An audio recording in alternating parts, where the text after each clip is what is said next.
going way back, how we got the name Siva. Right over this ridge that you see right here, there's a place called Siva. Spring there, the huge cabin. My people live there. The Siva clan. That's where we got the name Siva from. The Spaniards just cut it down to Siva. It's not pronounced the whole word Siva, so it's just Siva.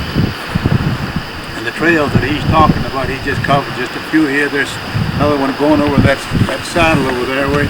And the other side, there's another trail that comes in from the Borrego Desert down there, from my country. Coming down into Coyote Canyon, across the Coyote Canyon. On the other side, there's some rock houses there yet, where the people used to live. I think there are, 7 there rock houses? I can't remember now. At least that many, yeah. Huge rock, just circles made out of rock. This is where they had their homes, their houses built on it. There used to be a spring. I haven't been there quite a while. The last time I was there, the spring had dried out. But all the rain that we've had, maybe the spring is coming alive again. And that trail came down, and people went into the Torres Martinez reservation over here to visit or to go harvest the mesquite. My mother was from the desert, my father from the mountain. When she was 14 years old, they matched, the people used to match, say your daughter's going to marry my son, and so forth. That's what happened to my mother. Well, they took my mother from the desert and took her up there.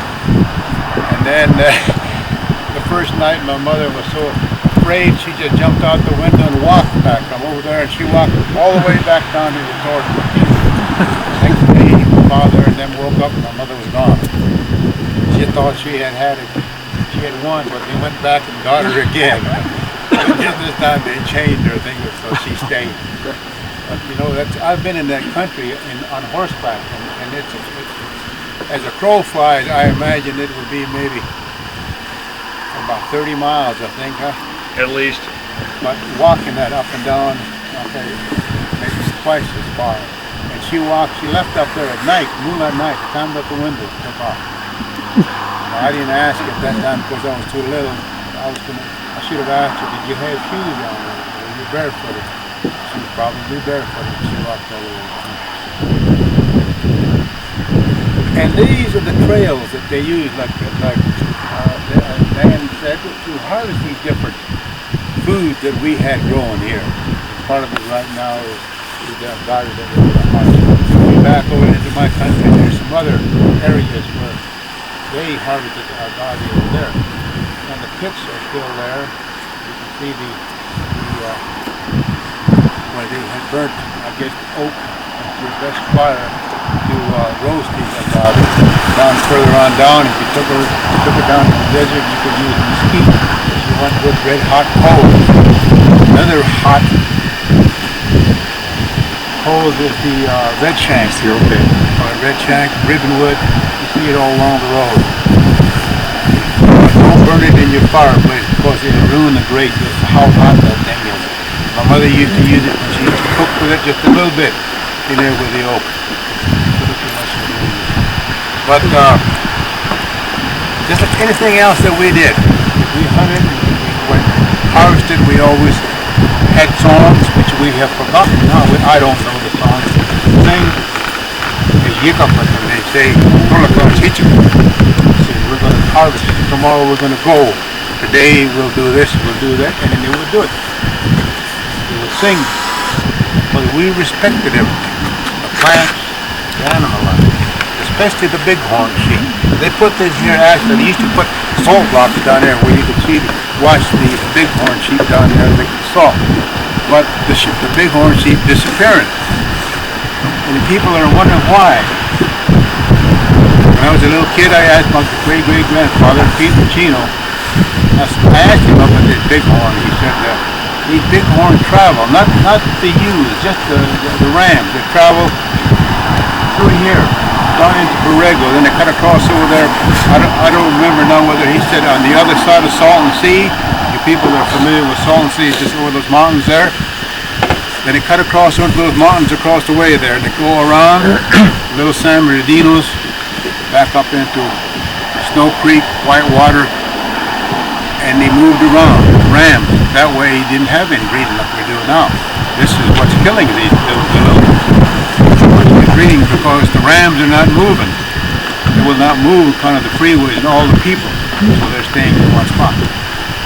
But if when I tell these people over here this, they don't believe it, because there's a man down there in charge of the bighorn sheep. He's making $200,000 a year. He's not going to say, yeah, he's right. You know? So they're capturing them, they're shooting them or netting them or whatever, and bringing them over to their holding pens down there, and they're checking them out while they're dying. You know, they've got to bring some different rams in here to have the better crop of the land. Now going back to our agave, it's a good staple food, and you can keep people used to get that after we roasted it, and some of you have seen it already roasted, in fact we've tried it. Spread them up so you can dry them.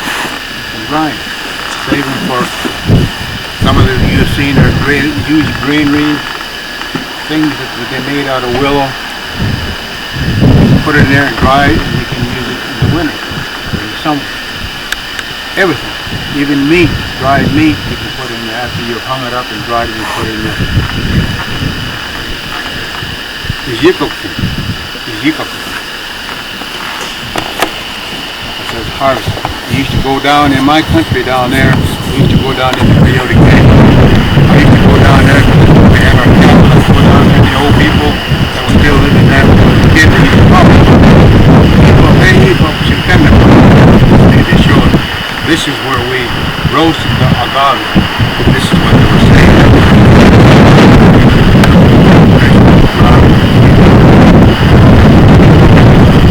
Charcoal from the wood that they used. And the way they sounded, it would seem like it was a simple thing to go and get the heart. This was very true. But you always said that we would harvest the heart of the agave. You'll find out later how hard it is to get that now, thank God.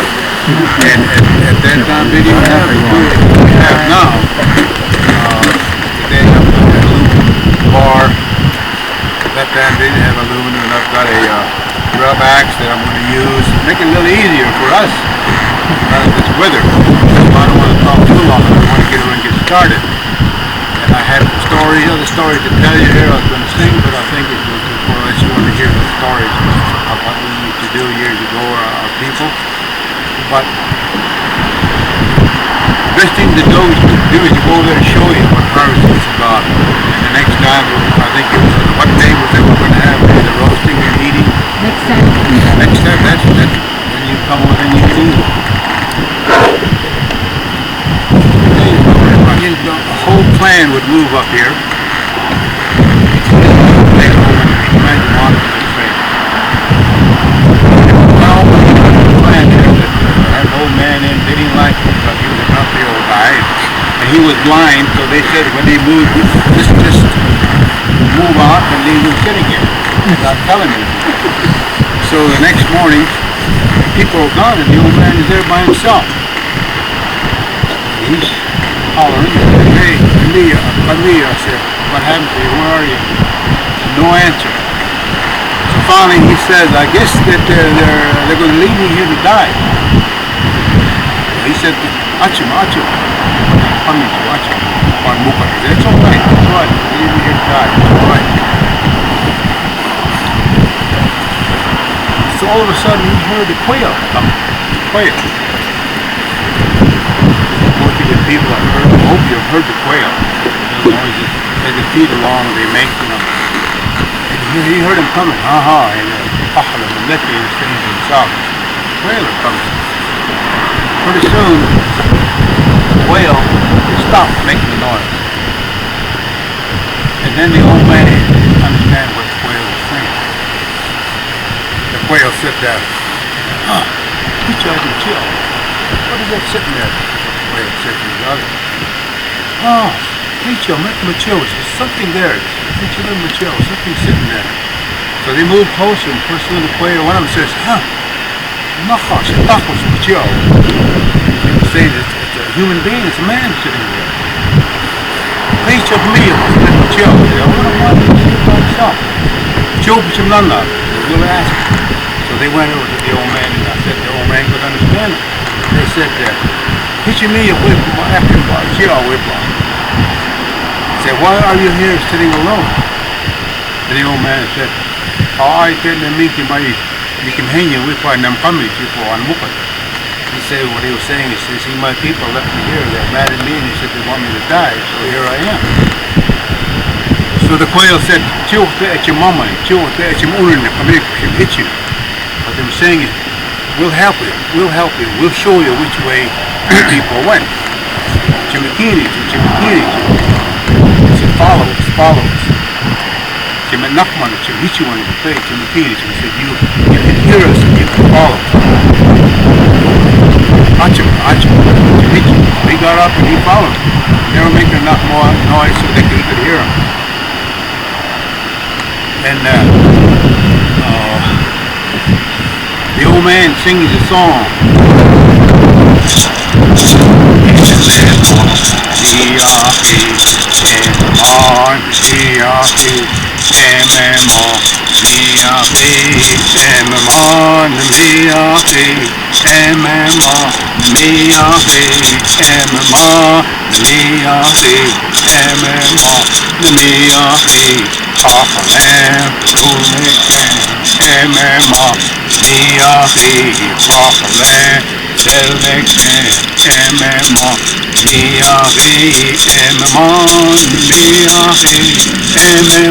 He was saying what he said.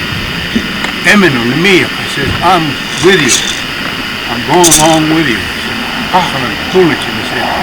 You're the quail, the black quail, called red quail. Eminem, I'm going along with you. This is the old man singing. Then they come along and they come to a stream. So they tell the old man, wonderful. There's a stream running, a pond. You drink water here. And they'd guard him and say, don't you look at it, even they take you for welfare. They said, watch your head. Limb and things, they're guiding the old man. When they got to the water, this is the song the old man sang.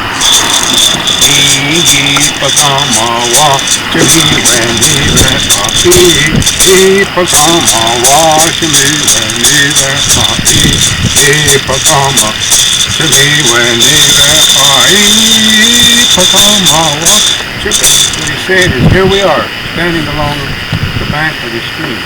We drink water. The reason I get emotional, but the people that have told me these stories the whole time sang these songs. Nobody else is doing it. My sister and I are the only ones, I think, that still know these stories. Comes over here now. Just like my mother used to tell us, we would be sleeping outside in Palm Springs, hot, and you can hear the cricket. And she'd say, nothing said, Sayim, they call it cricket, Sayim. Echan Nagim Mayapa, said, this is what the cricket is saying. Slipped on my mind now, just what this is.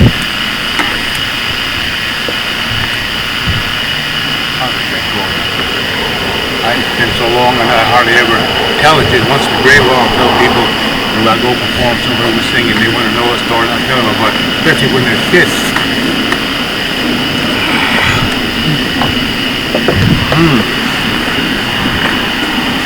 Tell it, kick them, bahal, kick them, naching, tai, kick them, bus, tai, kick them, ka, kika.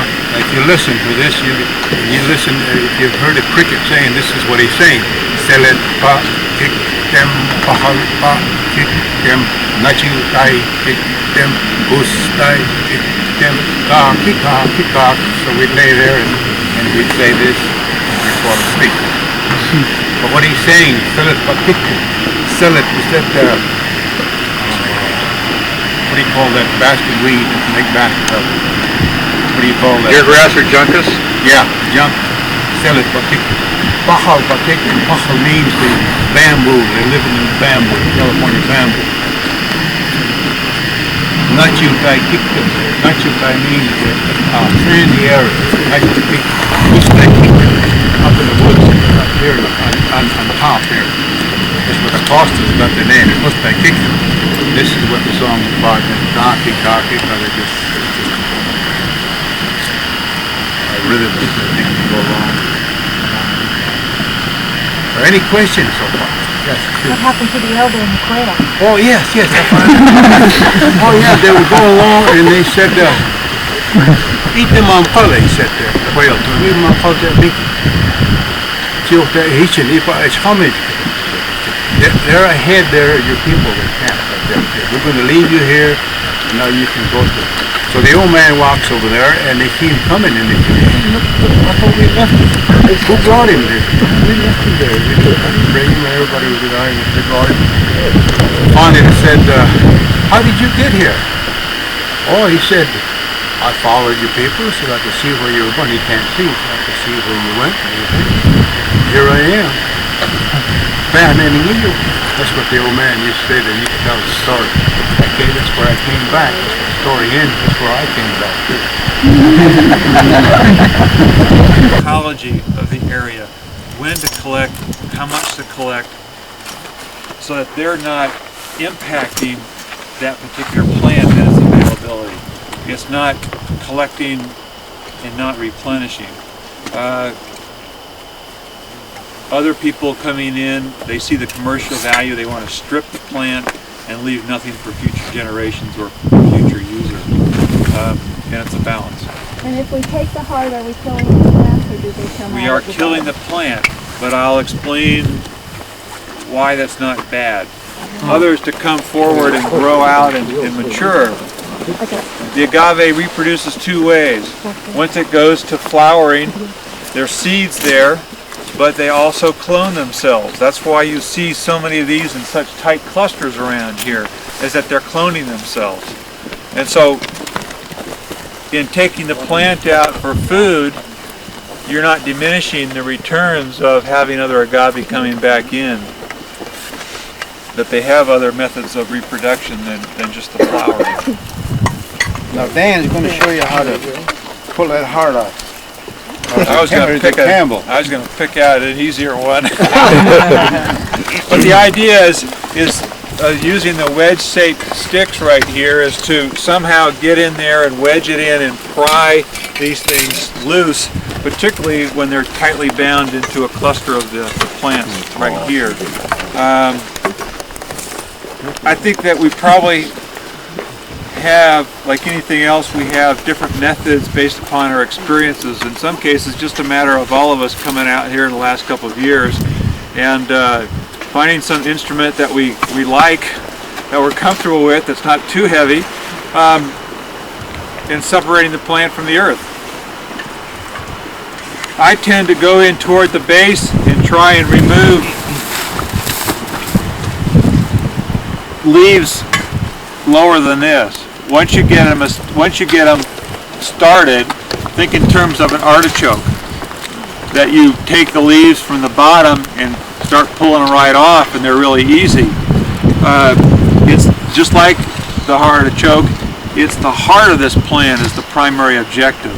The stalk is usable too, but generally speaking, I think that the agave was collected at a time when the tip of the stalk is just starting to appear, because the taller the stalk gets, the more sugar is used from the base of the heart of the plant expended to produce that flowering stalk so the plant can go to maturity.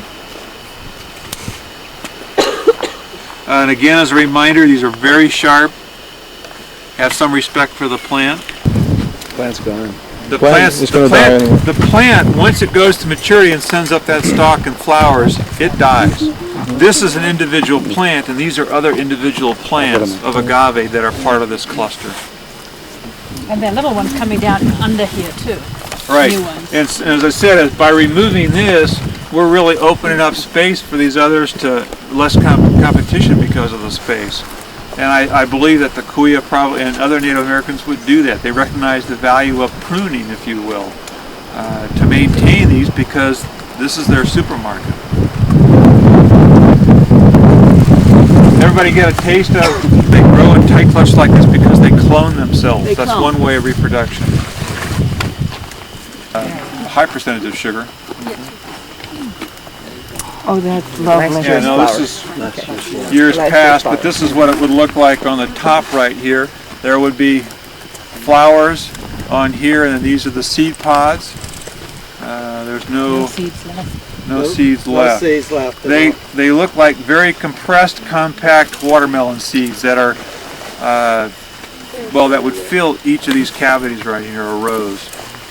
Did they eat the seeds? The seeds, I believe, were used and ground up, but primarily it was the heart, or the portion of the stalk that's come up. Was there any special procedure for drying the stalk? You don't dry the stalk. When Dry the Alvino husk. was saying they stored it After it's been cooked. after it's been After the cooked. fact, right. Now, the roasting pit's right down here on the trail, with what is evident of it from the surface. The roasting pits generally are the archaeological ones that I've seen, generally range from probably 4 feet wide to maybe 10 or 12 feet wide.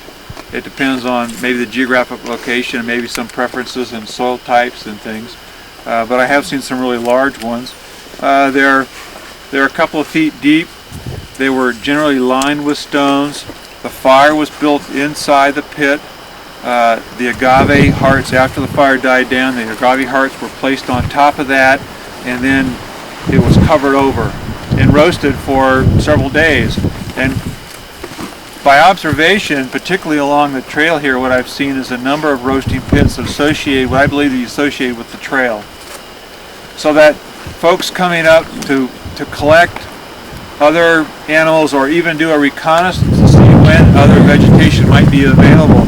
If the agave is available, then they're going to go through. Bring one of your tools up here, we can try it on this one here. Here's another one right here. All right, be right there. Is that, like anything else, everything doesn't ripen at the same time in the same area. So by going up in the slope like we're doing today, let's say we get 5, 10, we may come back next week and there may be 5 or 10 more that'll be ready because of the staging or steps that they process.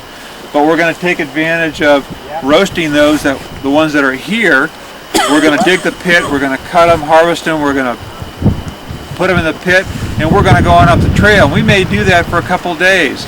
And because it takes at least a couple days for them to cook, it doesn't hurt for them to be in the ground longer than that.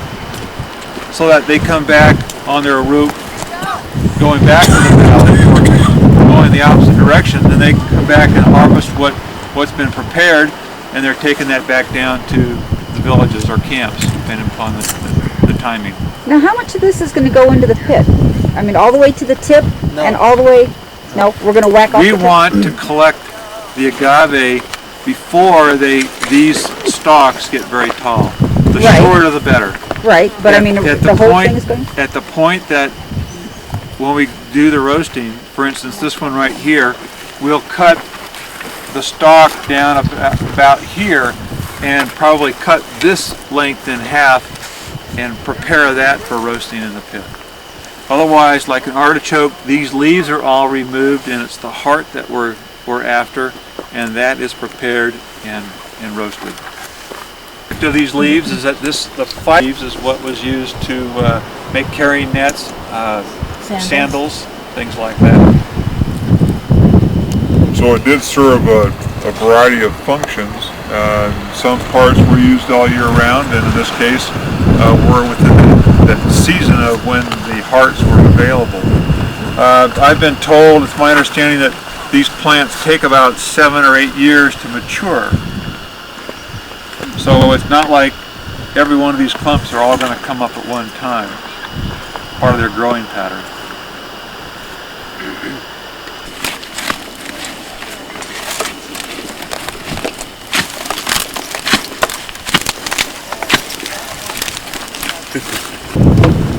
Where's that guy that said just pops off? Looks like it wouldn't be such a hard one to do either.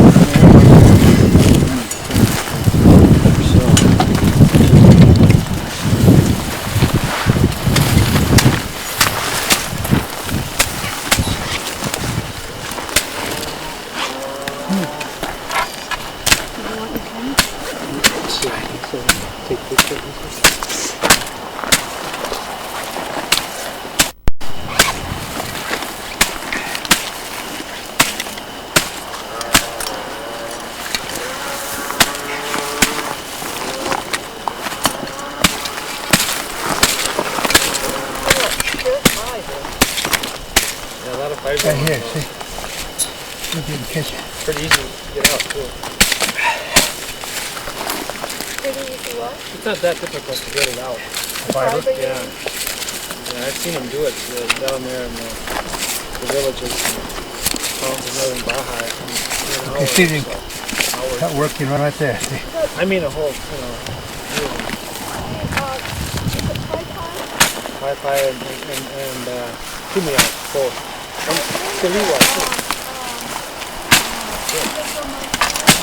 That's right, that's the Kiliwa in San Pedro Martirez, Kiliwa. They're related to it. Or further this way. Yeah, they're much more accessible really in a way. Right off the, about 20 miles off that highway between Ensenada and San Felipe. In the middle of that. And they have a well-known village too, Santa Catarina. Right there. So you can see it on the map. I got some friends down there. I have some friends that are down there. Do you? Yeah, we performed together down at the Oh yeah. Santa Barbara Museum. They do a lot of dancing or singing and dancing. Yeah. The old man, Bexley's name. Peralta? Yeah. everything's fine, Great kitty. guy. Incredible human being. Yeah, he's such a sweet person. You don't want the root though. You want to go. Just cut it. Just cut it. The root. Yeah. There you go. There you go. Yeah, it sounds like you're doing it right from here. It sounds good. I can feel it. Go ahead. We can see it move. You're doing it right as far as I can, from my point of view. I think of this side, this way. There, see? Yeah. Everything's loose on the other side. If you get down the root, I think the root's harder. You really want to be cutting Cut it it into right the here on head. top. Right there. Right there you go. Yeah. There you got it. Yeah. Yeah. Never this way. To the root. We got the roots. Yeah. That's all right. Achima. Let's see. So, There you go. Can I take a look? I got a little bit of too much of the root. Yeah. But that root is a lot easier to cut. Well, I don't know. Put that up. Yeah, I'm going to put it on. I think you should go. You really should come in A about little right higher up? here. Right above this like this leaf. Would be the best place to go in. We'll let you try Because now you another one till you get the feel you right. still have a job there now. You got to take care of that root. So you got a double job. Yeah, okay. Spending all this time. Yeah, you take the root, cut half the root, but you still have to cut the root off. So you might as well do it once. You might. This way he gets exercise. With this many. In cutting and gathering, was this a woman's or a man's job, or just it wasn't that? A strong woman, I suppose. Well, yeah.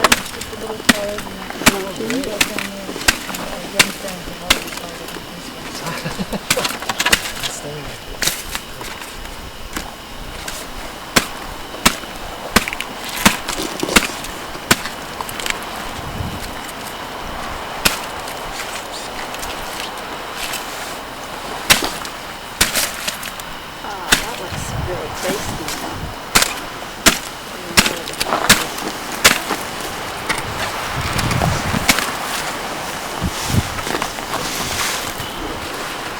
Slick. You should actually be able to take all those leaves off with the stick as well. Where's the stick man? here. I'm trying to do it as easy as you can with this knife. It's not even sharp. Damn thing's going to cut me. It cut me. So,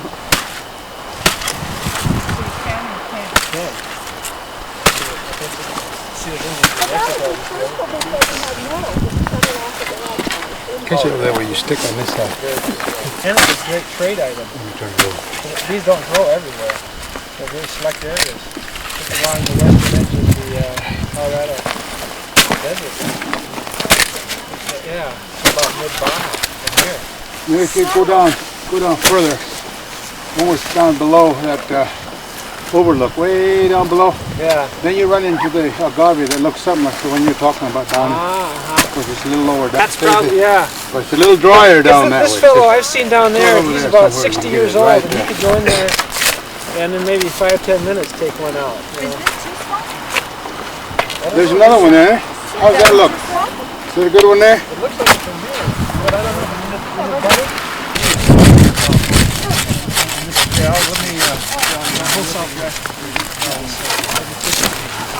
You're big. In my limited, I'm going to be in Southern California. So what do you do with the oak acorns? How do you leach them? Well, after you take them out of the shell, they're covered with a little real fine, what did you say? Like a Spanish peanut, you know. Like a hut. Skin off. Yeah, skin. You take that off, but that's bitter. Clean that off. And that's why they use that big basket, the women. When it's blowing like this, you know, they go up and that blows it off. There's no wind, they're blowing it. And then before you do that, you crack them open, and you open them up and you lay them, let them dry. You got to get them real dry. Then you do that. After you get all that off, then you grind it. Make it like a powder.